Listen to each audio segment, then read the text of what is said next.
This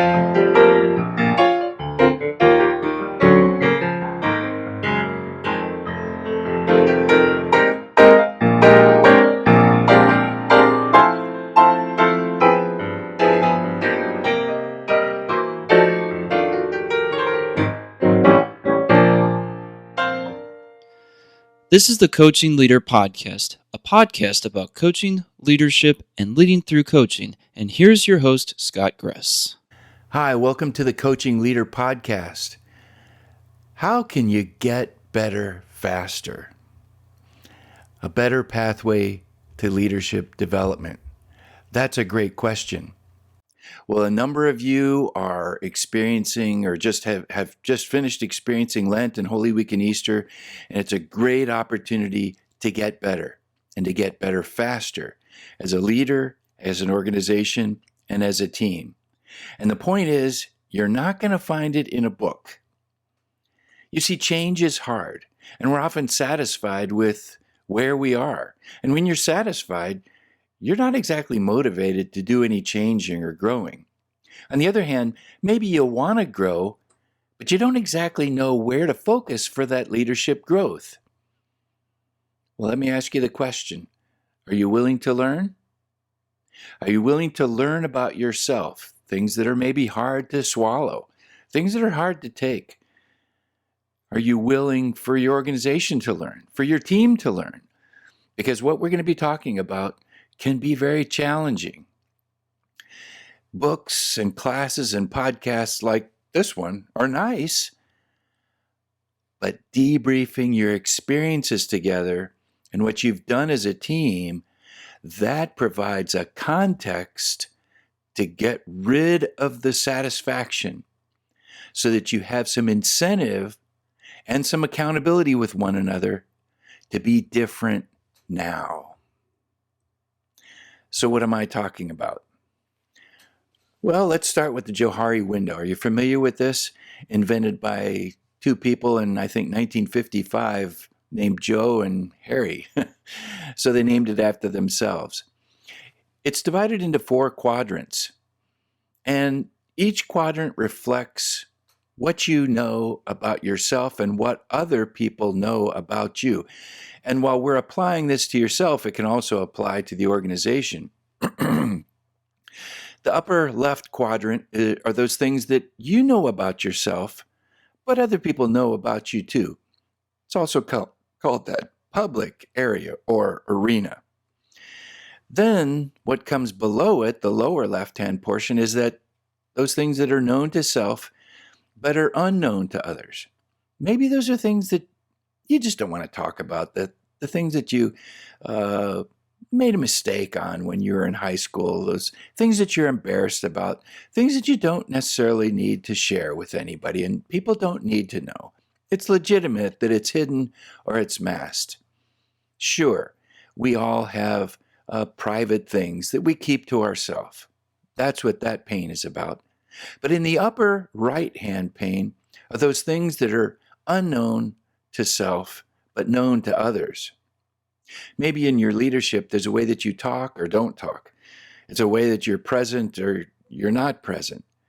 You don't even think about it as the leader, but other people, they know pretty well that the leader's not following through. The leader's not showing up. The leader's not saying anything about it. I wish the leader would begin to talk. I wish the leader would communicate more. You see, that's the leader's blind spot. And that blind spot needs to shrink. And that's going to happen through the feedback of those people who know it about you, sharing it with you. And then there's that unknown or unconscious area, unknown to self, but also unknown to others. And that can also shrink as well as you all talk about things and reflect together. But in order to talk, in order to communicate, in order to speak the truth in love, there needs to be a certain amount of trust and a certain amount of what's called psychological safety, so that you can be honest, so that you can speak the truth without an edge to it, without wanting to really dig too deeply, without hitting below the belt, as it were.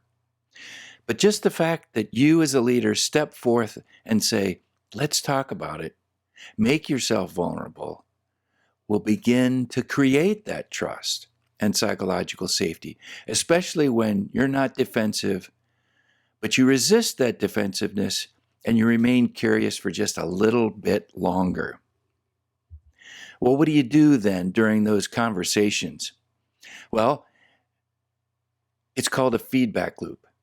After any event or program or activity, first of all, celebrate.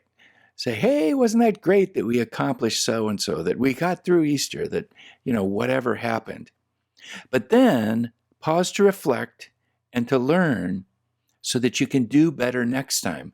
So it's this cycle of the action and then pausing after the action to learn so that you can then revise the action or revise the plan, do it better next time, but then afterwards reflect and learn and think and capture how you're going to do different and revise the plan yet again.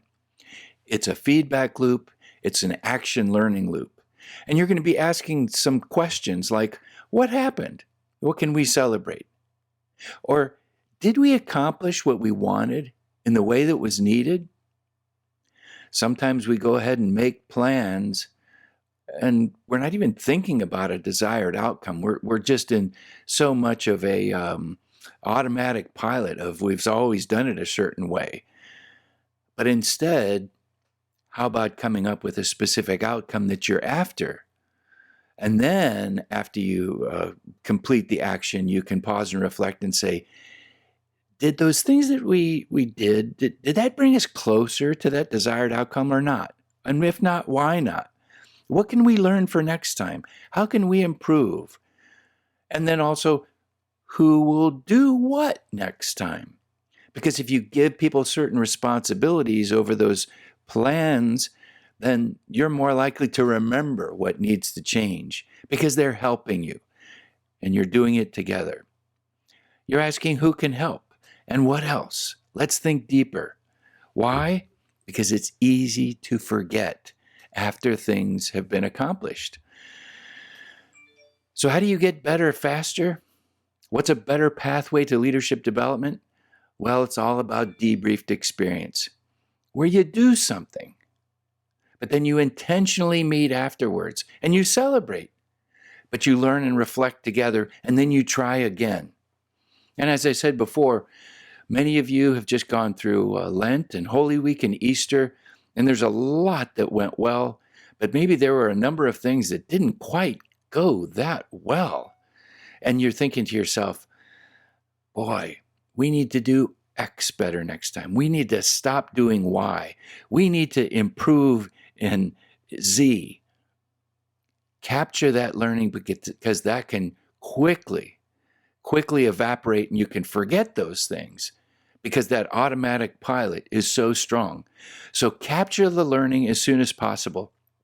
On Scottgress.com, there's a free download. It's a reflection tool specifically designed for Lent and Holy Week and Easter that you can use for this year, but you can use it next year, or you can even use it as a template or a framework for anything that you do, whether it's a Sunday morning experience, a worship service, a presentation that you give, a program that you put on, a vacation Bible school that you do.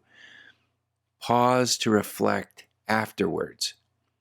You'll begin asking questions about yourself to shrink your blind spots so that you can get better, but you'll be asking questions about your organization, your ministry, and you'll also be talking about yourselves as a team. How can we get better? That's a way to get better faster, and it's a better pathway to leadership development. Hey, be sure and download that free tool and let me know how I can be helpful and supportive, whether it's in my role as a professional certified coach or it's just giving me some feedback about this. I'd love to learn with you and from you.